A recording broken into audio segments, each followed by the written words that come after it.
તો સુરત શહેરમાં બોગસ ડોક્ટરોનો રાફડો ફાટ્યો છે। લિંબાયત પોલીસે 3 બોગસ તબીબને ઝડપી પાડ્યા।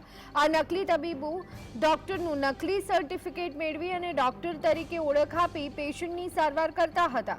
3 ડુપ્લિકેટ ડોક્ટરોને દવા તથા મેડિકલ સામાન સાથે ઝડપી પાડ્યા છે। પોલીસે ધર્મરાજ बैजनाथ यादव, राजेश रामकिशोर यादव, दीना आदित्य कलिताने झड़पी તેમની પાસેથી કુલ 1.12 લાખનો મુદ્દામાલ ઝડપી પાડ્યો।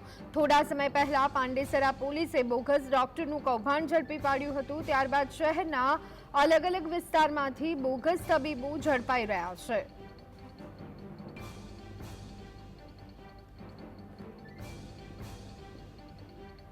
ત્રણ લોકો કોઈપણ જાતની ઓથોરિટી ન હોવા છતાં ડૉક્ટર તરીકે પ્રેક્ટિસ કરે છે।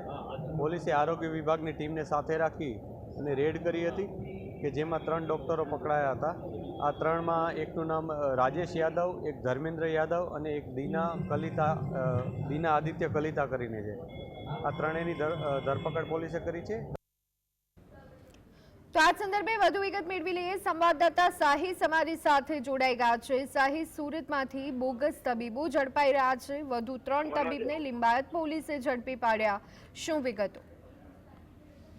બિલકુલ ચોક્કસપણે ધ્વની, સુરત શહેરની અંદર અવારનવાર બોગસ ડોક્ટરો પકડાવાનો સિલસિલો યથાવત જોવા મળી રહ્યો છે। ત્યારે ફરીથી ડોક્ટરો લિંબાયત પોલીસના હાથે ઝડપાયા છે અને લિંબાયત પોલીસ દ્વારા રેડ કરવામાં આવી હતી। રેડ દરમિયાન પોલીસ દ્વારા ડોક્ટરોને પકડી પાડવામાં આવ્યા હતા। કેટલાક મેડિકલના સાધનો પણ જપ્ત કરવામાં આવ્યા છે। ડોક્ટરનો નકલી સર્ટિફિકેટ મેળવી ડોક્ટર તરીકે ઓળખ આપી પેશન્ટની સારવાર કરતા હતા। 3 ડુપ્લિકેટ ડોક્ટરને દવા તથા મેડિકલના સામાન સાથે ઝડપી પાડવામાં આવ્યા છે। કુલ 1.12 લાખનો મુદ્દામાલ કબજે કરી તપાસ શરૂ કરવામાં આવી છે। ધર્મરાજ बैजनाथ यादव, राजेश रामकिशोर यादव અને દીના આદિત્ય કલિતાને ઝડપી પાડવામાં આવ્યો છે। હાલ તો પોલીસ દ્વારા તપાસ શરૂ કરી દેવામાં આવી છે।